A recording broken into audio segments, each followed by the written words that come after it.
Olá, eu sou o Dr. Henry Cloud, psicólogo clínico e autor. E eu sou o Dr. John Townsend. Ao longo de anos em nossa prática clínica, Henry e eu vimos milhares de casamentos desmoronarem. E a tragédia é que a maioria não acabou por falta de amor, mas por uma absoluta falta de limites. Exatamente, John.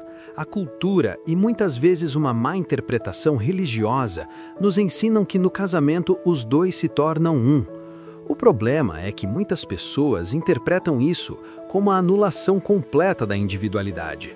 Elas acreditam que amar é nunca dizer não, é tolerar comportamentos intoleráveis e o pior de tudo é assumir a responsabilidade pelos sentimentos e erros do parceiro. Nós precisamos ser muito claros aqui. Isso não é amor.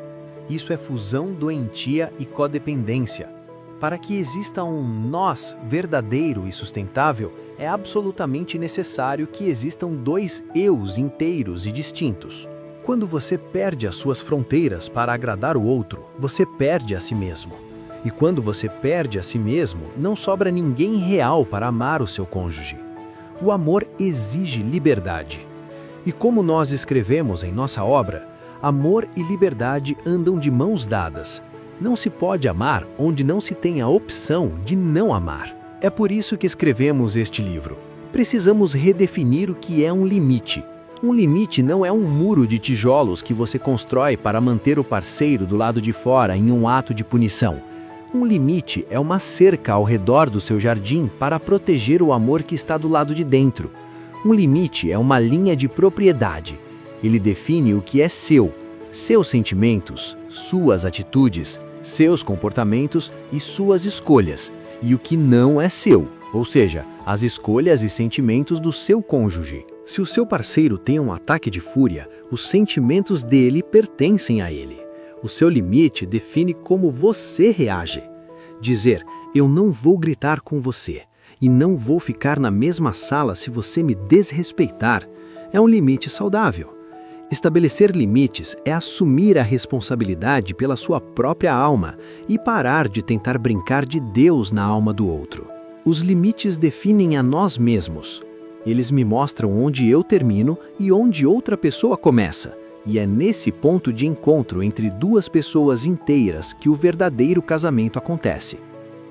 Henry, de todas as leis que governam a psicologia humana, qual você diria que é a mais violada nos casamentos problemáticos? Sem dúvida, John, é a lei da semeadura e colheita. A lei natural é implacável. Se você plantar irresponsabilidade, você colherá dor e caos. A gravidade moral funciona assim. Mas nos casamentos disfuncionais ocorre um curto-circuito terrível. O cônjuge A planta a irresponsabilidade, ele gasta o dinheiro que não tem, bebe demais, é grosseiro no jantar, chega tarde. Mas o cônjuge B corre, se adianta e colhe a dor. Esse é o fenômeno que chamamos de amortecedor tóxico. A esposa que liga para o chefe do marido mentindo que ele está doente, quando na verdade ele está de ressaca. O marido, que trabalha horas extras secretamente para pagar as dívidas astronômicas do cartão de crédito da esposa, sem nunca confrontá-la. O cônjuge B acha que está sendo bondoso e salvando o casamento, mas, na verdade, ele está capacitando o mau comportamento. Está atuando como um cúmplice da autodestruição do outro. Perfeito! Se você se joga na frente da bala kármica do seu parceiro, você não é um salvador. Como ensinamos, a dor é o melhor professor. Quando resgatamos alguém das consequências de seus atos, estamos roubando dessa pessoa o único motivo que ela tem para mudar. O limite exige que você saia do meio do caminho e pare de interceptar as consequências. Isso dói porque ver quem amamos sofrer é angustiante, mas o amor adulto exige firmeza. Deixe que o seu cônjuge sofra a dor do que ele mesmo semeou. Deixe o cartão ser bloqueado. Deixe que ele enfrente o chefe. Se você não permitir que a dor bata na porta dele, ele nunca sentirá a necessidade de mudar as próprias atitudes. Limites não são sobre controlar o outro, são sobre parar de financiar a irresponsabilidade do outro com a sua própria paz mental. vamos aprofundar um pouco mais essa questão da responsabilidade. Existe uma confusão gramatical e psicológica que destrói casais. Nós somos responsáveis para com o nosso cônjuge, mas nós não somos responsáveis pelo nosso cônjuge. Essa pequena preposição muda tudo. Ser responsável para com significa que eu devo amar você, apoiar você, não trair você e encorajar os seus sonhos. Mas eu não sou responsável por você. Eu não posso fazer com que você cresça, não posso forçar a sua maturidade e, acima de tudo, eu não posso fazer você feliz. Essa é a grande ilusão romântica que precisamos implodir. Muitos entram no casamento pensando: o trabalho do meu cônjuge é me fazer feliz. É um desastre anunciado. Como o psicólogo Albert Ellis afirmava, não exija que o outro mude para que você possa ser feliz. Mude a si mesmo para lidar com o que o outro é. A felicidade e a maturidade são trabalhos estritamente internos. Nós escrevemos de forma muito direta: seu cônjuge não pode fazer você feliz, e você não pode fazer seu cônjuge feliz. A felicidade é um trabalho de responsabilidade pessoal. Se você assume o peso ilusório de ser o responsável pela alegria do seu parceiro, você se torna um prisioneiro andando em cascas de ovos, tentando agradar o tempo todo. E o outro se torna um parasita infantilizado, um tirano que culpa você sempre que se sente frustrado com a própria vida. Um casamento sólido é feito de dois adultos que dizem: eu sou responsável pela minha alegria, pelos meus fracassos e pela minha relação com Deus. E decido compartilhar essa inteireza com você. Lembrem-se, metade de uma pessoa não pode se fundir com outra metade. Somente dois eus inteiros, com bordas bem definidas, conseguem criar um nós duradouro e saudável. Henry, até agora falamos muito sobre os limites entre o marido e a esposa. Mas o que acontece quando o perigo vem de fora? Nós dedicamos um capítulo inteiro a proteger o casamento de invasores. Exato. O poeta Robert Frost disse: bons muros fazem bons vizinhos. E bons muros também fazem bons casamentos. O casamento deve ser a sua lealdade humana primária. Mas muitos casais não colocam limites e deixam as portas abertas. Invasores não são apenas amantes ou vícios, podem ser os pais, aquela sogra que se intromete na criação dos filhos, ou o marido que não tem coragem de defender a esposa das críticas da própria mãe. O cordão umbilical precisa ser cortado para que o casamento respire. E os invasores também podem ser coisas socialmente aceitas. O trabalho, por exemplo.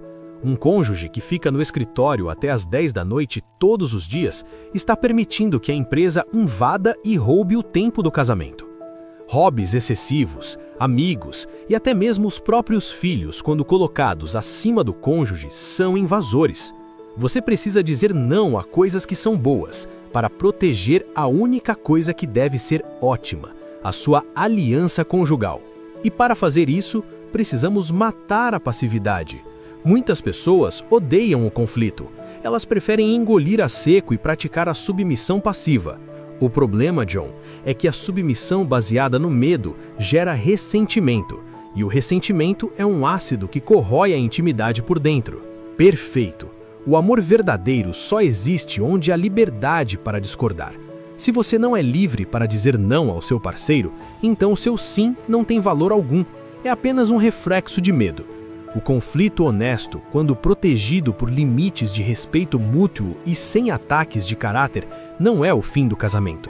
O conflito é a fornalha onde a intimidade real e madura é forjada. Fuja do conflito e você fugirá da verdadeira intimidade. A grande pergunta que ouvimos no consultório é: doutor, como eu começo a estabelecer esses limites na prática? A regra número 1 é dura. Você não começa mudando o outro. Você começa mudando a si mesmo. A mudança começa com o reconhecimento da dor que a sua própria falta de limites permitiu. Depois, vem a comunicação. Um limite não é um ataque histérico, não é xingar o parceiro. É comunicar a regra da sua própria casa interna de forma clara. Diga: quando você faz X, eu me sinto desrespeitado, e a partir de agora eu farei Y para me proteger. Simples, claro e focado na sua ação. Mas aqui está o aviso crítico. Prepare-se para a reação. Quando você impõe um limite pela primeira vez, a primeira reação do seu cônjuge não será: "Oh, muito obrigado por compartilhar seus sentimentos de forma tão madura, eu vou mudar agora mesmo." A reação será de raiva, acusação e teste. Eles vão testar a cerca para ver se ela está eletrificada. Nós costumamos dizer aos pacientes: dizer não pode ferir os sentimentos de alguém a curto prazo, mas protegerá a relação a longo prazo. Mantenha-se firme durante a tempestade. E o mais importante, se o seu limite não tiver uma consequência que você esteja disposto a executar de verdade, ele não é um limite. É apenas uma sugestão, uma reclamação vazia. Um casamento saudável, John, não é um campo aberto onde qualquer coisa entra e destrói a colheita. Mas também não é um forte de pedra impenetrável e frio. É um belo jardim. Ele tem uma cerca sólida para manter o mal e o abuso do lado de fora e tem um portão com uma fechadura que você abre voluntariamente para deixar o bem e o amor entrarem. Assuma as chaves do seu portão hoje. Construa as suas cercas. O seu casamento agradecerá. Chegou o momento de conectar os pontos no bônus extra, o Cantinho do Saber. John, nosso trabalho é o exoesqueleto de proteção para todas as outras filosofias românticas desta biblioteca. Sem dúvida, Henry. Pense no trabalho brilhante do Gary Chapman em As 5 Linguagens do Amor. Ele ensina como dar amor de forma eficiente. Nós ensinamos como proteger esse amor. Falar a linguagem do parceiro é inútil se ele for abusivo e não sofrer consequências. Os nossos limites garantem que as linguagens de Chapman não se tornem ferramentas de manipulação na mão de um cônjuge tóxico. E por falar em toxicidade, nós somos a aplicação conjugal da obra de Susan Forward, Pais Tóxicos. Quando dizemos no capítulo 4 que você deve proteger o casamento contra invasores, isso inclui cortar o cordão umbilical de pais controladores. Para a nova família sobreviver, a antiga precisa ser limitada. Eu também vejo uma linha direta com Jordan Peterson, 12 Regras para a Vida, e Paulo Vieira, O Poder da Autorresponsabilidade. A nossa tese de que a sua felicidade não é tarefa do seu cônjuge é o auge da autorresponsabilidade. Pare de culpar o seu marido ou sua esposa pelo seu vazio. Como diria Peterson, arrume a sua metade do quarto antes de criticar o casamento. E finalmente validamos a biologia descrita por Amir Levine em Maneiras de Amar. Limites claros são o freio de segurança que impede o cônjuge de apego ansioso de sufocar a individualidade do parceiro e impede o ama evitativo de usar o silêncio como arma punitiva. O limite traz a segurança necessária para o apego acontecer. A nossa lição final nesta síntese é: amar é um ato de coragem. E não existe coragem em se anular para evitar uma briga. Diga a verdade, imponha a fronteira e veja a intimidade real florescer. Obrigado por nos ouvir e por ter a coragem de proteger o seu jardim. Se esta conversa trouxe luz para a sua relação, apoie nosso trabalho. Siga o canal, curta este episódio e compartilhe com quem precisa aprender a dizer não. Até a próxima!